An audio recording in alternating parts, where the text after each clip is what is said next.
Qu'est-ce qu'on va voir aujourd'hui dans cette conférence? Ben, on va essayer de comprendre un petit peu pourquoi cette peur de parler en public. Je sais que les gens se posent souvent la question, pourquoi j'ai peur, pourquoi j'ai cette angoisse, voilà, pourquoi ces crises.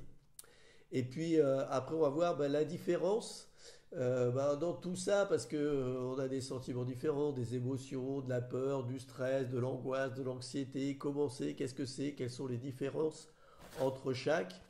Et puis, ben, bien sûr, après, on verra ben, comment se libérer de toutes ces peurs, de ce stress, de ces angoisses, de façon rapide, simple, vous allez voir, et puis surtout de façon définitive. OK? Et puis ben, tout au long, on discute effectivement, on discute ensemble tout au long de cet échange. N'hésitez pas ben, à prendre la parole. Bonjour Chloé. Super. Donc voilà, n'hésitez pas à prendre la parole, à demander à prendre la parole pour que je vous la donne et qu'on puisse partager ben, chacun vos expériences, que je puisse vous aider au mieux et essayer de comprendre votre problématique. Ok, vous pouvez aussi envoyer des messages, hein, soit dans les commentaires, soit en m'envoyant en message privé. D'accord? Ok? Bon, alors on va commencer. Déjà, je vais commencer par me présenter parce que oui, vous ne me connaissez peut-être pas. Je m'appelle Olivier Combe avec un S. Et ben moi aussi, ben, j'avais du mal à parler en public. J'étais quelqu'un d'angoissé, de timide. Je suis un ancien timide. Et puis aussi, j'étais phobique. J'avais différentes phobies. On en parlera peut-être. Et ben j'ai voulu me sortir de ça. Et ben, c'est les enfants finalement qui m'ont amené au développement personnel et à travailler sur moi, travailler sur mes émotions. Et puis je me suis formé et aujourd'hui je suis expert en libération émotionnelle, spécialisé dans les phobies et les crises d'angoisse depuis 2016. J'ai accompagné des centaines de personnes à sortir de ces problématiques. Donc j'ai une casquette, on va dire, de thérapeute, de coach, d'entrepreneur. J'ai bien sûr, vous avez peut-être vu mon site internet, bien sûr ma page LinkedIn, mais j'ai aussi sur Facebook, sur YouTube aussi une chaîne dans laquelle vous pourrez trouver plein de vidéos et plein de choses gratuites qui vont vous aider à aller beaucoup mieux, à prendre soin de vos émotions, à se libérer justement de ces problématiques-là. OK? Et puis, bah, comme là, je fais régulièrement des conférences, je suis déjà intervenu dans des magazines, à la radio, donc voilà. OK? Bon, ben, bienvenue Michael, bienvenue Caroline. Bon, alors n'hésitez pas, comme je le disais, à poser toutes vos questions si vous en avez. On va commencer par ben, d'où vient cette peur de parler en public, qu'est-ce que c'est, comment ça se passe. Alors, la peur de parler en public, ben, il y a plusieurs niveaux quand c'est vraiment intense. On parle de glossophobie. C'est la phobie qui touche environ 60, jusqu'à 75% de la population d'après une étude. Donc vous n'êtes pas tout seul, c'est quelque chose qui est très fréquent. Et selon de nombreux psychologues, les personnes qui souffrent de troubles d'anxiété ont plus souvent peur de parler en public. Alors dites-moi bah, si c'est votre cas ou pas. Si c'est votre cas, vous pouvez mettre un petit pouce, voilà, pour réagir. C'est quelque chose, comme je vous l'ai dit, de tout à fait normal. Merci à vous, super. Bon, alors, il est important de souligner que toutes les personnes qui ont peur de parler en public n'ont pas forcément des troubles d'anxiété ou de troubles d'ordre psychiatrique, hein. C'est le plus souvent, cette glossophobie, cette peur de parler en public, c'est souvent lié à des expériences antérieures, notamment bah, une mauvaise expérience de prise de parole en public. Ça peut apparaître suite à l'invitation de parler dans un groupe sans être préparé, à l'improviste, ou peut-être à l'école, c'était compliqué, les enfants se sont moqués de vous. Voilà, cette peur, elle peut surgir à ce moment-là. Cette première expérience et ces angoisses bah, peuvent être le symptôme d'une anxiété spécifique, comme je vous l'ai dit, cette anxiété sociale. Ok? Alors, pardon, comme je le disais, je suis un petit peu enrhumé, je suis désolé. Alors, une des premières explications que donnent les psychologues à ces angoisses, à cette anxiété sociale, ça serait dû à une peur liée à des réactions de fuite ou de lutte. En fait, c'est la réaction à la peur. Quand on a peur, la peur, elle est liée. On a deux réactions souvent. Soit on essaie de fuir, soit on essaie de lutter, de combattre. Voilà. Ça peut être dû à une menace qui est réelle ou imaginaire, hein, qui peut être perçue comme réelle, mais qui ne l'est pas. Parce que souvent, quand on est en public, ben, il n'y a pas de risque particulier. Voilà. Alors, cette peur, elle est souvent due par un déclenchement du système nerveux sympathique qui se met en alerte. Ben, quand on a cette peur de mourir, eh bien, il va se mettre soit il veut fuir, courir, soit combattre. Et donc, il va y avoir tout ce système. Et notamment, on va avoir des hormones qui vont être mises en jeu. On verra ensuite. Alors, le trouble de l'anxiété, cette phobie, souvent, peut être mise, les psychologues parlent de prédisposition mentale à croire que les interactions sociales, bah, ça entraîne un jugement négatif sévère de la part des autres, un mauvais résultat, une raison de se sentir jugé en fait. Et c'est ainsi que les interactions sociales se produisent. Bah, voilà, quand on est en discours, on va créer ensuite des pensées négatives, d'échec, d'incapacité d'y arriver, ces sensations négatives psychologiques. Ok? Est-ce que c'est le cas pour vous? Bienvenue à Alexandra, Tatiana. Voilà. Merci d'avoir rejoint la conférence. N'hésitez pas à prendre la parole. Vous pouvez demander, lever la main et prendre la parole si vous voulez intervenir. Voilà, donc là on a vu un petit peu comment on voit, comment on peut expliquer bah, cette peur de parler. Souvent c'est une mauvaise expérience, soit à l'adolescence ou jeune, à l'école, soit après. Et ça, on va se sentir jugé, on a une peur d'être jugé, peur d'être rejeté du groupe. Et là, on va avoir des réactions soit de fuite, soit d'attaque. D'accord? Est-ce que ça c'est clair pour vous? Ok? Bon, est-ce que vous m'entendez toujours? Est-ce que c'est toujours ok? Alors, souvent, merci, super. Alors, souvent, bah, il y a des conseils, on vous a certainement donné des conseils, hein, c'est les conseils de base, on va dire, un peu classiques, qui sont ok. Mais vous allez voir, c'est pas suffisant. Donc, ça va être de la préparation, bien sûr, bien préparer sa présentation, bien préparer cette conférence qu'on peut donner, cet auditoire. On peut aussi apprendre à respirer, faire de la méditation ou alors de la visualisation positive. J'ai un ancien client aussi qui faisait des stages de théâtre un peu, ou des stages, bah, justement, on apprenait à parler en public. Et bah, c'est peut-être votre cas, bah, ça ne suffisait pas, il n'y arrivait pas, il avait fait un stage. La fois où il m'a contacté, il était dans un deuxième stage, il n'arrivait toujours pas à lever la main pour prendre la parole. C'était compliqué et je vais vous expliquer exactement pourquoi c'est compliqué, pourquoi ça ne marche pas comme ça. D'accord? Alors certains psychologues ou psychothérapies, normalement les TCC, on vous demandait de vous confronter petit à petit, de commencer à parler avec une personne, échanger deux, trois, etc. Et continuer petit à petit à avancer comme ça. C'est vrai que c'est une démarche qui va être beaucoup plus longue et fastidieuse, mais voilà, c'est souvent la démarche. Alors dites-moi, est-ce que vous aussi, on vous a donné justement ces conseils de préparation? Est-ce que vous avez fait des stages de, de théâtraux ou autres? Dites-moi, vous pouvez lever la main. Ouais, ouais, Caroline, ouais, c'est ça. Ok, super Antoine, ouais, bon, voilà. Ce sont des choses dont on nous parle souvent. Mais malheureusement, eh bien, ça ne suffit pas. On n'arrive pas à résoudre, ça améliore, hein, bien évidemment, on peut améliorer les choses, on peut se sentir un peu plus à l'aise, mais ça ne résout pas toujours. Il y a toujours ces sensations, cette boule au ventre, cette transpiration, ce cœur qui palpite, toutes ces sensations qui sont en fait justement le déclencheur et qui sont cette émotion de peur qui vient vous réveiller. Et en fait, contrairement à ce qu'on croit, ben, c'est pas du tout là où vous le pensez. En fait, c'est pas au niveau où vous le croyez. Ok?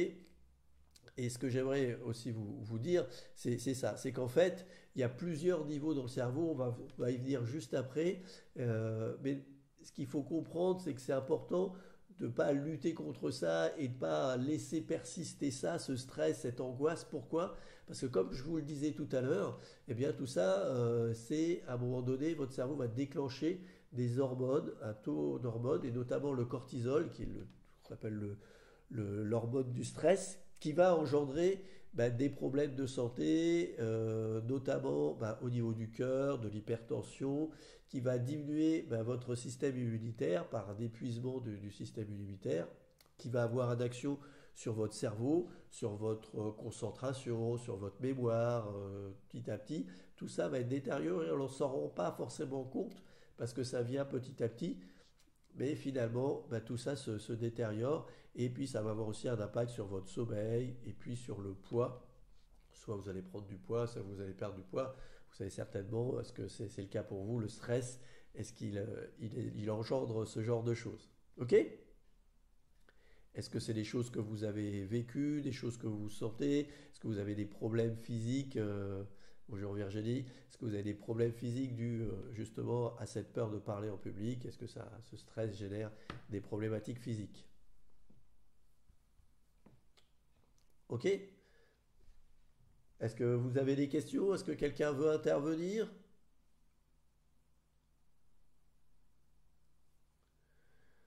Ok. Bon, pour l'instant, il n'y a pas de questions. Très bien. Alors, comme je vous le disais, qu'est-ce que c'est que ça? Qu'est-ce que c'est que la peur? La peur, c'est une émotion. Et l'émotion, c'est quelque chose qui est normal. En fait, la peur, elle est là pour nous sauvegarder, pour nous maintenir en vie.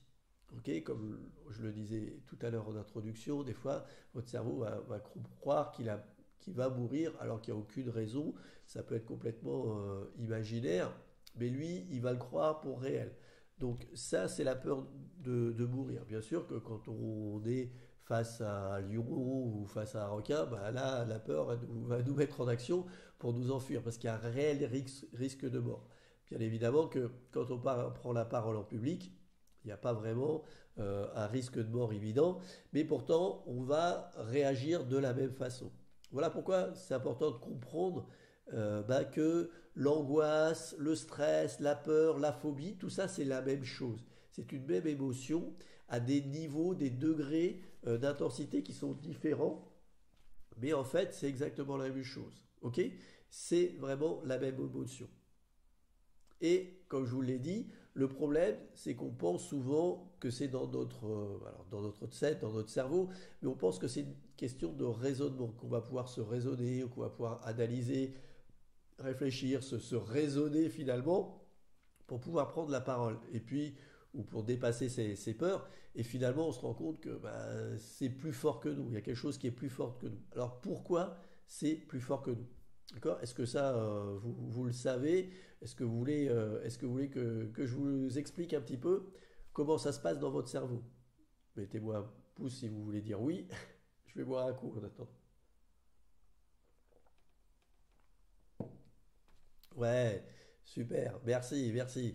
Bon, en fait, il faut savoir que votre cerveau, il y a plusieurs niveaux dans le cerveau, plusieurs étages. Alors, il y a la partie qu'on a vue rationnelle, toute cet apprentissage qu'on a, les choses qu'on peut apprendre, la gestion du quotidien, des horaires, c'est notre raisonnement, ce qu'on appelle notre mental. Ça, c'est une grosse partie de notre cerveau. Mais en fait, c'est celle qui est le plus facilement raisonnable et sur lequel on peut agir le plus facilement. D'accord? Malheureusement, souvent on croit que si on connaît l'origine, si on comprend pourquoi ça se passe comme ceci ou que ça se passe comme cela, eh bien on va résoudre le problème. Et finalement non. Pourquoi? Parce que il y a les deux autres étages du cerveau sur lesquels il faut agir. Et notamment le cerveau limbique, aussi celui qu'on appelle le cerveau des émotions. Lui, il gère ses émotions, il gère aussi la mémoire. Comme je vous dis, s'il y a eu un événement traumatisant parce que en classe, on s'est moqué de vous et du coup, depuis, c'est compliqué, eh bien, il y a peut-être ce travail. Mais peut-être que ça remonte d'encore plus loin Et souvent, justement, la psychothérapie va s'intéresser donc au premier niveau rationnel, les thérapies, la méditation, la sophrologie, l'hypnose va s'intéresser plutôt et va travailler sur le deuxième cerveau, ce cerveau limbique.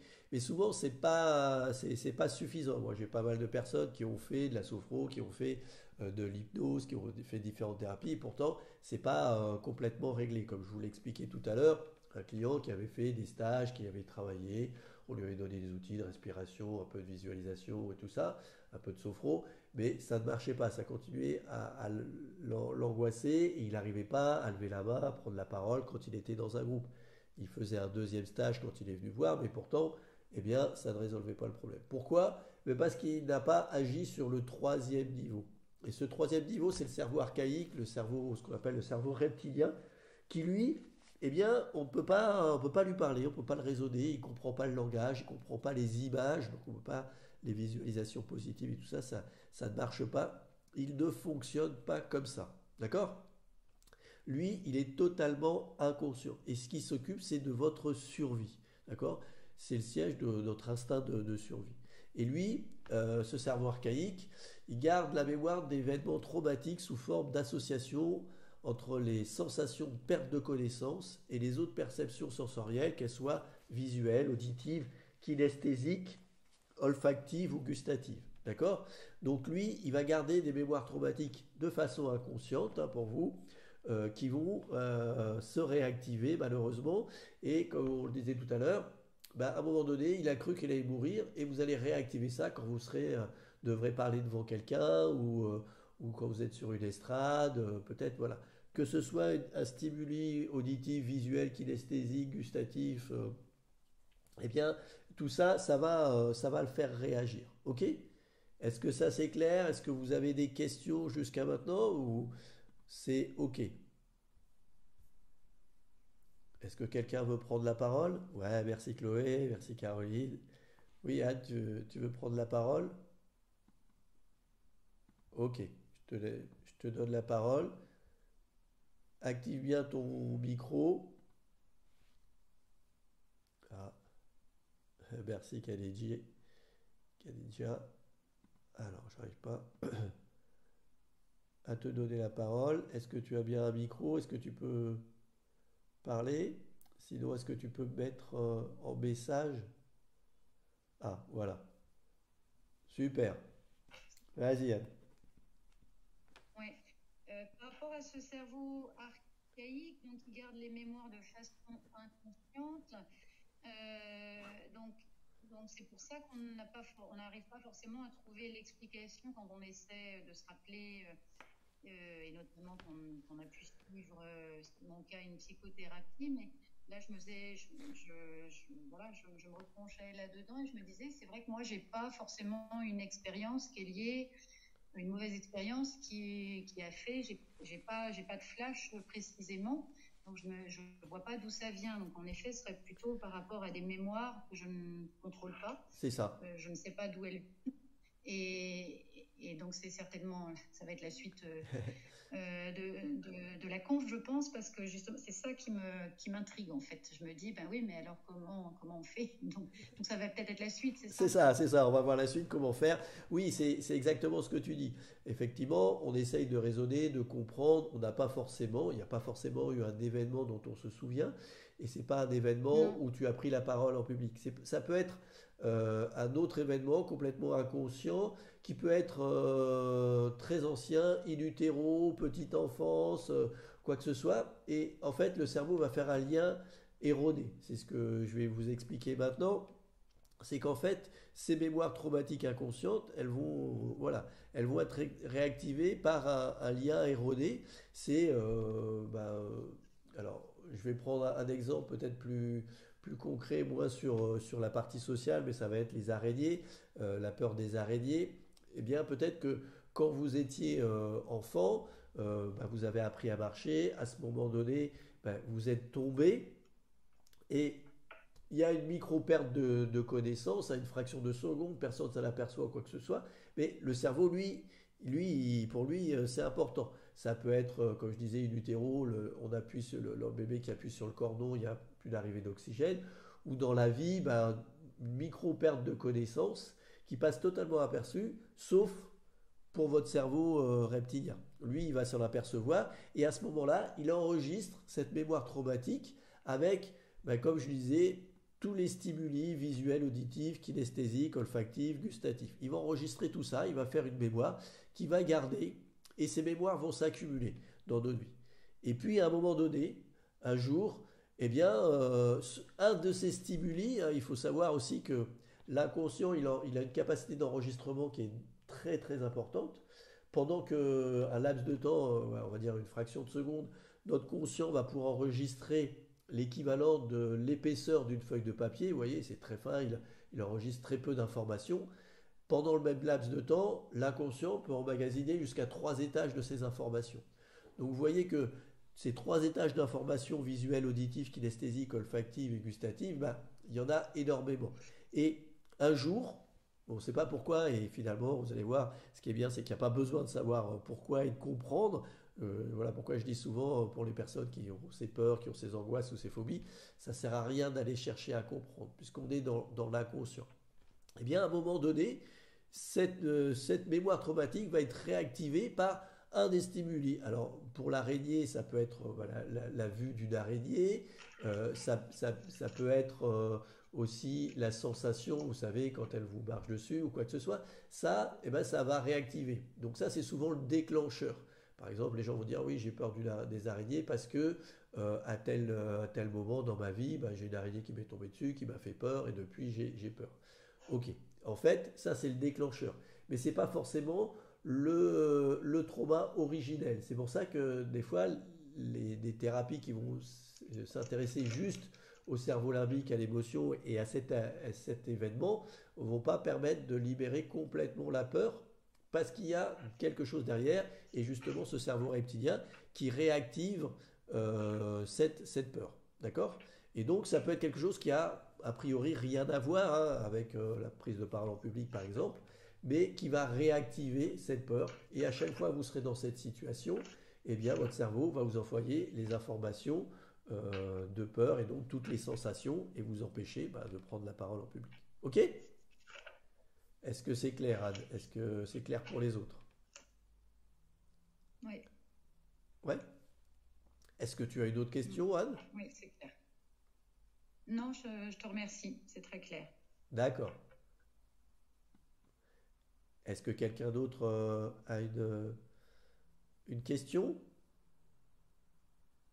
Est-ce que quelqu'un d'autre veut prendre la parole, partager une expérience, partager son vécu si vous le voulez? Le but c'est de voir un petit peu, parce qu'on est tous un peu différents, mais voir un petit peu où vous en êtes aussi. Ok, non? Bon, alors, bah, en fait, maintenant, on va passer comment arriver à dépasser cette peur de parler en public et comment on va réussir à déprogrammer en fait ce cerveau reptilien en supprimant ce lien érodé qui réactive ces mémoires traumatiques. D'accord? En fait, le but, c'est ça. Est-ce que c'est ce que... Voilà, c'est le but. Est-ce que votre but à vous, dites-moi en levant le pouce, est-ce que vous voulez arrêter d'avoir peur de parler en public définitivement? Est-ce que c'est votre objectif? Ouais, Caroline, ouais, Julie. Ah, bravo, merci pour le cœur, Julie. C'est sympa, Antoine, Michael. Ouais, super, très bien, ouais, bravo. Merci. Eh bien oui, en fait, il va falloir apprendre à travailler sur ce cerveau reptilien et d'une façon différente, comme je le disais. C'est pas en le raisonnant, c'est pas en faisant des visualisations ou des respirations ou travailler de cette façon-là. D'accord? En fait, pour déprogrammer, c'est ce que je permets aux personnes que j'accompagne, bien évidemment, que ce soit en cabinet chez moi ou en ligne, parce que je travaille en ligne, eh bien, c'est d'arriver à déprogrammer ces mémoires en allant eh bien, se connecter au cerveau reptilien en travaillant sur cette mémoire avec les sensations corporelles. Comme je vous l'ai dit, ces mémoires, elles sont codées dans le cerveau reptilien avec souvent des sensations physiques.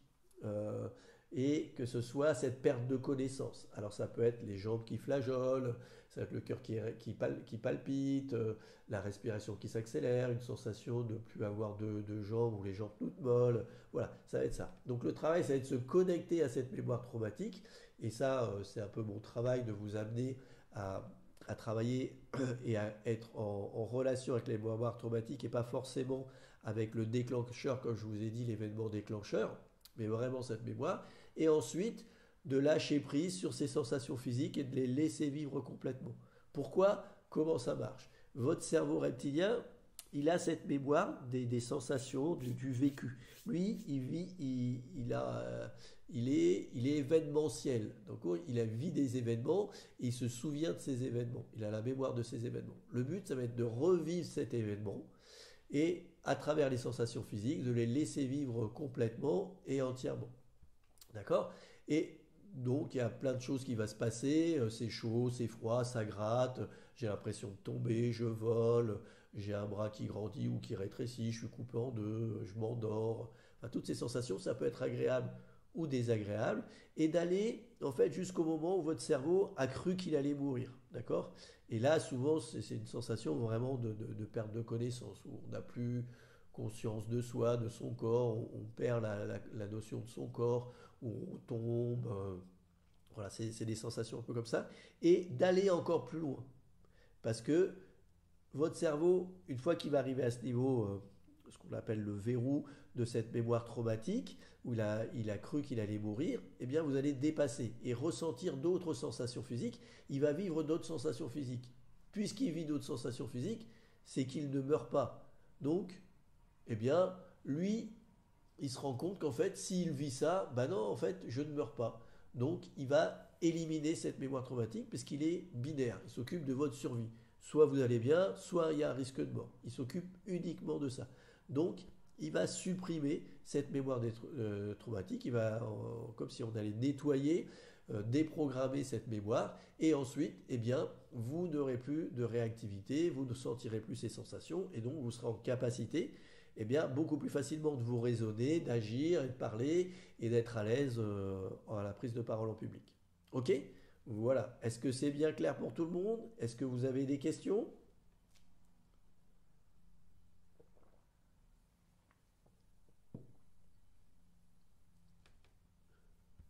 Est-ce que quelqu'un a une question? Est-ce que vous voulez partager votre expérience? Est-ce que vous avez d'autres précisions? Ou alors j'ai été très très clair. Alors, si j'ai été très très clair, mettez-moi un pouce ou un cœur, hein. Merci Chloé, j'ai été clair, c'est parfait. Ah, salut Mickaël, ouais, ouais. Bah alors, si tout est clair, tout est parfait. Voilà, maintenant, eh bien, il faut juste apprendre et c'est quelque chose qui est simple, hein. Je dis, alors, c'est pas toujours facile. Les choses simples, sont pas toujours faciles, mais un enfant de 10 ans peut arriver à faire ça. Euh, c'est vraiment quelque chose qui est de l'ordre. Bon, alors, il y a une partie de lâcher prise, de connexion au corps, mais ça se travaille assez facilement. Et moi, ce que j'aime, depuis les années que je fais ça et les centaines de personnes que j'ai accompagnées, c'est vraiment de permettre aux gens aussi d'acquérir la capacité de le faire soi-même. Ce que je vous ai dit, des mémoires traumatiques, on en accumule tout au long de nos vies.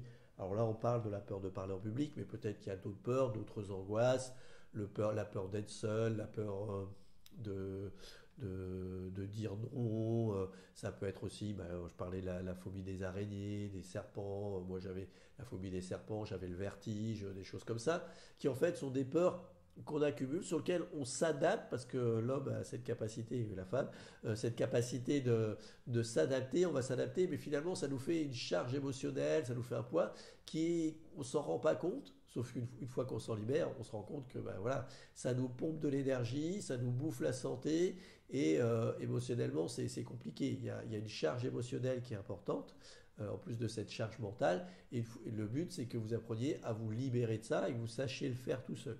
Moi, ce qui m'intéresse, c'est d'apprendre aux gens que vous n'ayez plus besoin de moi ou d'un thérapeute, ou que vous puissiez arriver à vous libérer de ces peurs, libérer de ces émotions bloquantes. Ça peut être aussi, comme je disais, de la timidité, ça peut être des tristesses, des deuils ou des séparations qui sont difficiles à vivre. Ça peut être aussi des colères, hein. Je vous expliquais que moi, je suis venu au développement personnel grâce à mes enfants. C'est parce que je me mettais en colère contre eux, je voulais avoir une éducation bienveillante. Aujourd'hui, il n'y a plus de cris à la maison, l'adolescence se passe bien, voilà, il y a une bonne relation et c'est chouette à la maison. Donc ça, c'est génial parce que ça améliore la vie, ça nous permet d'être beaucoup plus heureux, beaucoup plus serein au quotidien. Et voilà, ça change vraiment la vie. Voilà ce que j'ai envie, moi, c'est vous permettre de changer votre vie. Ok? Est-ce que vous avez des questions? Est-ce que c'est ok? Pour ceux qui, dites-moi si vous voulez prendre la parole, pour ceux qui bon, sont un petit peu timides ou qui n'osent pas, je vais vous mettre dans les commentaires un lien bah, pour prendre rendez-vous avec moi si vous voulez en discuter plus précisément. N'hésitez pas, je vous le mets là en commentaire. Vous pouvez réserver, j'ai réservé quelques créneaux pour que vous puissiez, qu'on puisse échanger. D'accord? Voilà. Et puis, bah, vous pouvez aller voir, bien évidemment, ma page sur LinkedIn, mais aussi ma chaîne YouTube, dans laquelle je donne plein de conseils aussi. Je donne sur différentes choses. Vous avez beaucoup de contenu gratuit, j'ai des centaines de vidéos. Donc, n'hésitez pas à vous abonner. N'hésitez pas à poser vos questions, de m'envoyer un petit message. Je vous enverrai aussi un petit message pour... pour vous si vous voulez, avec ces liens sur la chaîne. Voilà, pour que vous ayez tout ça, à ceux qui étaient présents et puis à ceux qui n'ont pas pu assister. Ok? Ah, salut Thibaut, tu arrives un petit peu tard. Est-ce que tu as une question? Euh, alors, est-ce que quelqu'un veut prendre la parole? Est-ce que vous avez des questions?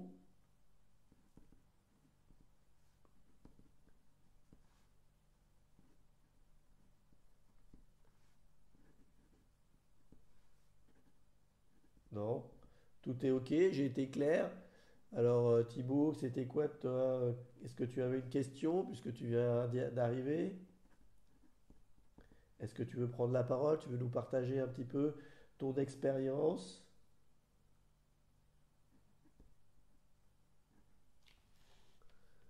Non?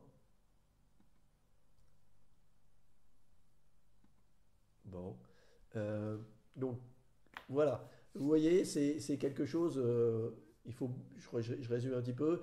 Donc, peu importe l'origine, en fait, on essaye souvent trop de comprendre et d'essayer d'analyser d'où vient ça, cette problématique de cette peur de parler en public ou d'autres peurs. Mais ça se situe pas à ce niveau-là. Alors bien sûr, il y a une partie mentale à travailler, mais qui est assez simple, qui est beaucoup plus rapide et qui va, une fois que...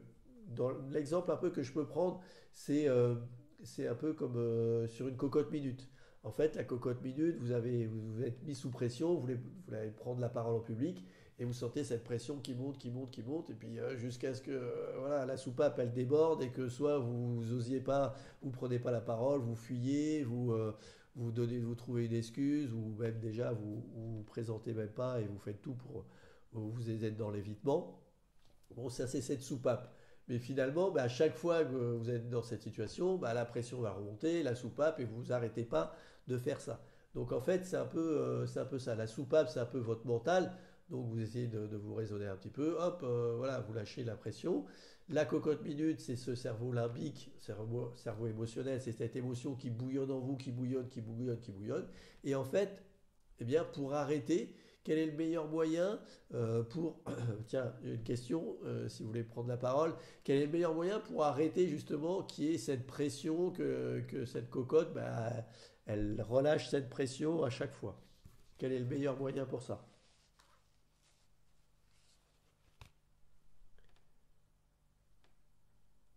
Est-ce que quelqu'un veut prendre la parole pour me dire quel est le moyen pour bah, qu'il n'y ait plus du tout de pression? Non, personne n'ose. Eh bien, en fait, c'est cette action sur le cerveau reptilien. Comment? C'est quoi le cerveau reptilien? Eh bien, je vous ai parlé de la soupape, de la cocotte minute. Eh bien, dessous, il y a le gaz. Et il suffit d'éteindre le gaz. Si vous éteignez le gaz, eh ben, il n'y a plus du tout de pression. Voilà, il n'y a aucun problème. Tout s'est éteint et c'est beaucoup plus facile. Alors, des fois, ça peut se passer très rapidement et ça éteint tout. Après, il peut y avoir un travail justement sur ce cerveau limbique, sur l'émotion, et puis sur la partie mentale. Bien sûr, comme je vous ai dit, les conseils, ils sont toujours valables, hein, de bien évidemment eh bien, se préparer, s'entraîner. Ça, c'est quelque chose qui est important. un peu de respiration, parce que le stress, il est toujours là, hein. Même les grands conférenciers vous diront tous, il y a un moment de stress. Mais dépasser ce stress, ben après, voilà, on est dedans, on est lancé et c'est OK. Donc voilà. OK? Alors, est-ce que c'est bon pour vous? Est-ce qu'il y a des questions? Dites-moi. Est-ce que quelqu'un veut prendre la parole? Non, j'étais totalement clair. Alors, est-ce que il y en a qui veulent avoir des informations? Faites-moi un petit pouce si vous voulez un petit peu les liens sur ma chaîne. J'ai aussi une formation en ligne si ça vous intéresse. Bonjour Céline, tu viens d'arriver. Est-ce que tu as des questions? Est-ce que tu veux exposer ta problématique? Oui, Anne, super, bah, très bien, parfait. Est-ce que d'autres? Oui, d'accord. Khadija, Antoine, Chloé, d'accord. Ok, très bien. Bon, euh, alors, est-ce qu'il y a des questions? Céline, tu arrives, j'ai un petit peu fini les explications, tu arrives un petit peu sur la fin. Est-ce que tu veux prendre la parole? Est-ce que tu as des questions? Ah oui, dommage, mais je vais essayer de faire un replay, mais profites-en, on est encore ensemble et c'est d'autant mieux que tu puisses partager, que je t'explique un petit peu plus personnellement si tu es OK. Comme ça, on va pouvoir travailler directement sur ton cas et puis ça servira aussi, bien évidemment, aux autres. OK? Est-ce que tu veux prendre la parole? Est-ce que tu as une question? Pour prendre la parole, il suffit de lever la main et ensuite je te donne la parole, tu actives ton micro et c'est pareil. Ok?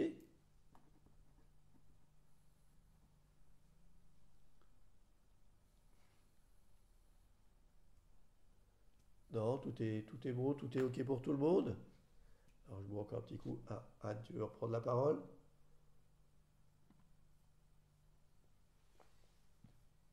Non, je voulais juste partager mon expérience de chanteuse. Ouais, Mm. Et ça, c'est vrai quand tu dis, comme en conférence, il y a le petit moment de stress et puis une fois que c'est parti, c'est comme un petit peu quand on est sur scène. Et je ouais, trouve que ce qui est très, enfin, ce qui marche bien, c'est le fait eh ben d'y aller de plus en plus souvent, parce que justement de franchir ce qui nous bloque et de se dire, alors je sais pas si laisser prise, le lâcher, laisser vivre complètement. Alors il faut un peu de temps, mais quand on accepte que ben, si j'y vais et puis on verra, et souvent ça sort. Alors on peut être encore un peu bloqué, on pourrait des fois donner plus et plus d'émotions parce que le stress ou la peur bloque, comme tu dis, comme on arrive moins bien à respirer, eh bien ce qui normalement sort bien peut sortir avec un peu moins d'émotion. L'émotion ouais. peut être un petit peu coupée. Mais je remarque que ouais, quand on l'a accepté, c'est beaucoup l'acceptation aussi, et de se dire de toute façon je lâche, ça y est, c'est le moment, donc ben voilà, allez, t'y vas. C'est vrai que ça marche. C'est pas toujours évident parce que quand tu dis laisser prise, laisser vivre complètement, entièrement, je trouve que c'est pas toujours évident à doser. Oui. Ben, c'est vrai que c'est un peu la problématique quand on est seul. C'est-à-dire que moi, je vois les gens, comme je vous ai dit, j'ai une formation en ligne et puis j'ai aussi la chaîne YouTube où j'explique, hein, je reprends pas mal de choses et j'explique aux gens comment faire. Ben, tout seul, on n'ose pas forcément aller jusqu'au bout, hein, parce que votre cerveau, comme je le disais, ben, il croit qu'il va mourir, donc il n'a pas envie d'y aller dans ses sensations physiques. Et c'est là ben, l'importance d'être accompagné de quelqu'un qui va vous guider, vous soutenir dans cette démarche-là pour vraiment y arriver à fond et se libérer complètement. Ok? Oui, Après, c'est vrai ce que exact. tu dis. Après, bah aussi, c'est la confrontation. Petit à petit, bah, on avance, on avance.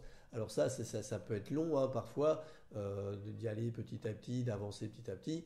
L'avantage là, c'est qu'une fois qu'on a nettoyé, déprogrammé ce cerveau reptilien, eh bien, c'est beaucoup plus simple parce qu'il n'y a plus ces sensations physiques. En fait, ce qui nous bloque, c'est cette peur intérieure, ces sensations physiques qui vont nous bloquer. Une fois qu'il n'y a plus ça, bah, on peut prendre la parole une fois, deux fois, se rendre compte que bah ouais, finalement ça se passe bien, c'est super, ça se passe bien, je prends peut-être même du plaisir et tout. Donc je célèbre, j'y vais, je me confronte, je célèbre et finalement ça devient quelque chose de naturel ensuite.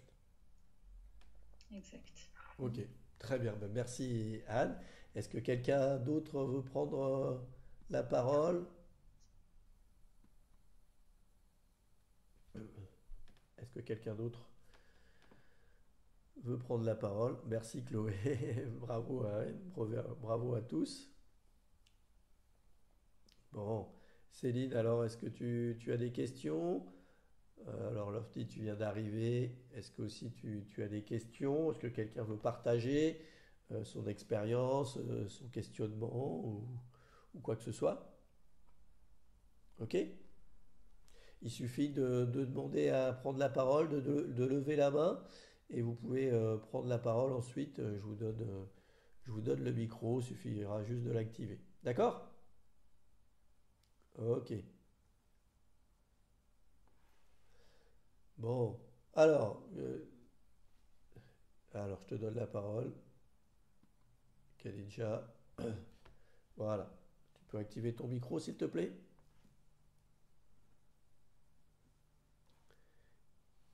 Bonjour. Est-ce que tu peux activer ton micro, s'il te plaît? Voilà. Oui, bonjour Olivier, bonjour chers participants. J'ai un réel problème en tout cas de voix qui tremble quand je prends le micro. Ouais. Même si je maîtrise le sujet, je ne m'en sors pas et j'ai vraiment du mal en tout cas pendant les premières minutes Ouais. avant de pouvoir maîtriser ce que je dis. Et c'est vraiment dommage, je ne sais pas ce qui bloque. Alors, très bien, oui. Alors, comme je te le disais, il n'y a pas besoin de savoir ce qui bloque pour réussir à s'en débarrasser. Donc, c'est tout ce travail-là. Est-ce que ça te limite dans ton domaine professionnel, c'est ça? Oui, ça me limite parce que, à mon avis, ça ne devrait pas passer comme ça, puisque je gère déjà la formation et de par mes fonctions, je dois beaucoup parler, beaucoup parler. Oui.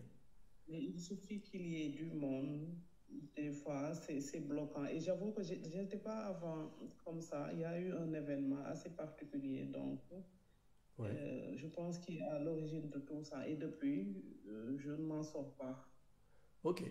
Ben, si c'est cet événement que tu considères comme l'origine, comme je le disais, hein, comme c'est inconscient, c'est des mémoires inconscientes, c'est pas forcément le cas. Mais de toute façon, tu as cet événement, on peut travailler dessus et peut-être que c'est lié. Mais ça, c'est tout le travail que moi que je vais faire pour connecter avec cette mémoire inconsciente et te libérer de ça. Encore une fois, pas besoin de savoir d'où ça vient. Tu as cet événement qui t'a marqué, très bien, c'est peut-être l'origine ou peut-être pas. On s'en moque finalement. C'est pas important de savoir ou que ce soit vraiment le cas. D'accord? Il va falloir travailler là-dessus. Tu peux, alors, soit, comme je le disais, les gens peuvent travailler tout seuls en se remettant dans la situation et en laissant vivre les sensations physiques. Comme disait Anne, ça peut être, alors, quand tu es sur scène, comme elle le disait, elle chanteuse, bah, c'est un petit peu compliqué de laisser vivre les sensations parce que tu dois chanter. Mais toi, ça, par Oui. exemple, ça peut être peut-être que tu sens l'angoisse un peu avant. Est-ce que avant de prendre la parole ou avant d'intervenir dans une formation, tu as déjà ce stress, tu as cette angoisse qui monte? Oui, oui, il y a ça aussi. Voilà. C'est bien avant. Et ben alors Voilà. donc à ce moment-là, eh ben, je t'invite à te concentrer sur tes sensations physiques et à les laisser vivre complètement et entièrement. Et puis ben voilà, si tu te libères et si tu vas jusqu'au bout, comme je disais, tu vas jusqu'au bout de cette mémoire traumatique et ton cerveau comprend qu'en fait il ne meurt pas, eh bien ensuite tu n'auras plus du tout cette angoisse. Ok? Très bien, oui, oui. Je suis Bon. d'accord. Eh ben super. Et puis Il sinon, m'arrive de pratiquer la danse en début de prise de parole. Et quand je fais oui. cela, c'est top. Voilà. Ouais. Après, voilà, on peut faire des choses, la danse, la chant, la respiration, c'est ok. Maintenant, ça va pas résoudre le problème complètement, tu vois. C'est un peu, on va faire passer la crise, on va faire passer ce moment difficile, mais à chaque fois, il va revenir. Le but du jeu, c'est qu'il ne revienne plus du tout. D'accord, je suis Ok? d'accord. Voilà. Et comme ça, après, tu seras complètement beaucoup plus sereine, beaucoup plus confiante et ça sera chouette. Ok? D'accord, merci. Très bien. Est-ce que quelqu'un d'autre a une question? Est-ce que quelqu'un d'autre veut prendre la parole? Chloé? Ouais, super. Voilà. Oui, Bon. allô? Ah oui, Oui, vous bonjour Chloé. m'entendez? Oui, oui, je t'entends. Ah oui, ok. Et merci pour cette intervention, Olivier. Moi, je me demandais déjà en général, quel temps tu prends quand tu accompagnes des personnes? Ouais, Ça se résout en combien de séances? Est-ce que ça dépend de chaque voilà, profil? ouais. Ça, c'était ma première question. Et aussi, après, est-ce que tu accompagnes adultes comme enfants Alors, aussi? je vais déjà Voilà. répondre à la deuxième question. Adulte comme enfant, moi, j'accompagne pas vraiment les enfants. Enfin, il y a des gens qui sont spécialisés sur les enfants, je leur laisse plutôt ça. C'est possible, hein, comme je disais, à partir de 9 10 ans, les enfants ont cette conscience, ont la conscience de soi et donc ils peuvent arriver à se libérer, c'est possible. Mais la façon dont je travaille, elle n'est pas forcément adaptée aux enfants. Et c'est là où tu voulais en venir, c'est combien de temps, comment je travaille. Alors moi, je ne travaille pas à la séance, je travaille au résultat. C'est-à-dire que moi, j'ai travaillé un longtemps à la séance, j'ai vu la limite. Le problème, c'est que, voilà, moi, de mon expérience et des collègues aussi, les gens viennent pas, voilà, c'est un petit peu compliqué. Donc, des fois, cet investissement, cet engagement, il est vraiment important. Pour moi, il fait la moitié du boulot. Donc, je travaille avec des gens qui veulent vraiment résoudre le problème et donc je travaille au résultat. Le but, c'est qu'on va travailler. Alors, le délai, il est variable suivant les gens. Sur les phobies spécifiques, on va dire, sur les phobies, par exemple, les araignées, les serpents, le vertige, je sais pas, ce genre de choses, c'est très spécifique. Et en maximum un mois, c'est réglé. Mais une phobie très intense, hein, par exemple, j'ai des gens qui avaient phobie des vers de terre ou des blattes, des choses comme ça, qui sortaient de la maison, voilà, qui hurlaient, qui étaient très intenses.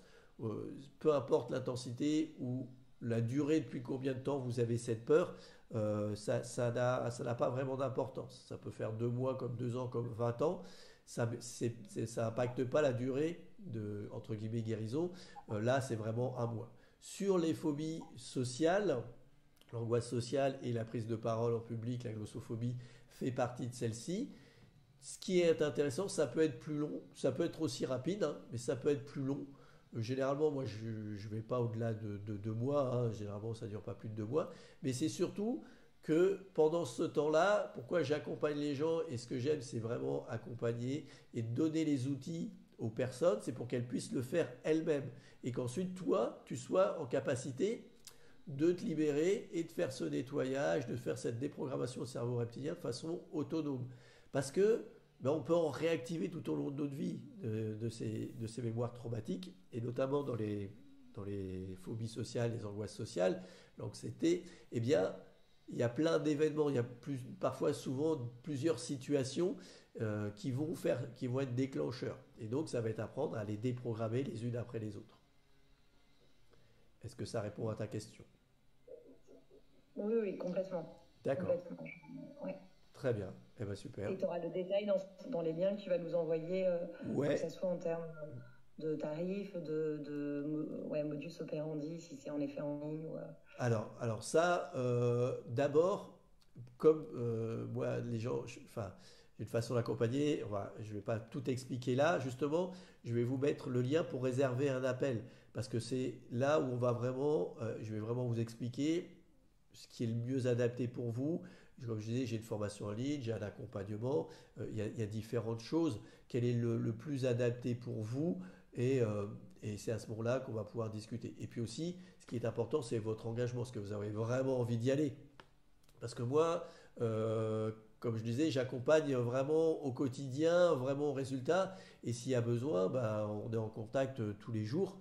Et donc, je ne peux pas prendre énormément de personnes. J'accompagne pas plus de 3 personnes par mois. Voilà, clairement aujourd'hui, je ne peux pas prendre plus de 3 personnes par mois. Donc voilà, il faut qu'il y ait de la place. Il faut aussi que la personne soit vraiment envie de changer, qu'elle soit déterminée. Et donc ça, on va le voir lors de l'entretien. Ok? Ok, très bien. Merci beaucoup. Voilà. Très bien, je t'invite à réserver ton appel, qu'on puisse en discuter rapidement. D'accord?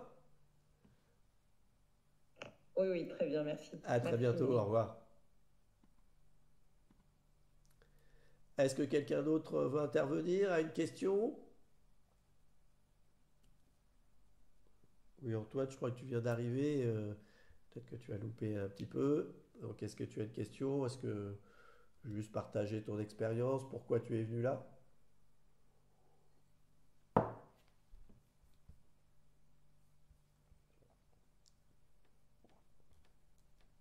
Non, personne.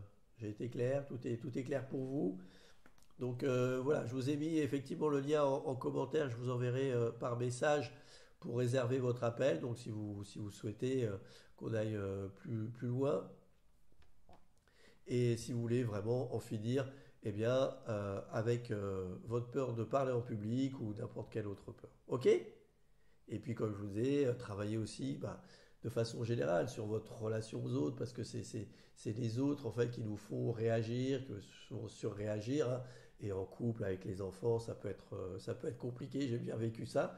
Donc, gagner cette sérénité, transformer sa vie dans plusieurs domaines et être parfaitement à l'aise et confiant. D'accord? Merci Anne pour ton pouce. Est-ce que c'est OK? Merci Caroline. Est-ce que c'est OK pour tout le monde? Ouais, merci, merci. OK, très bien. Super. Eh ben, on se retrouve très bientôt. Je vous souhaite une bonne journée, une bonne semaine. Et puis, voilà, on se retrouve sur LinkedIn ou sur ma page Facebook ou sur YouTube. D'accord?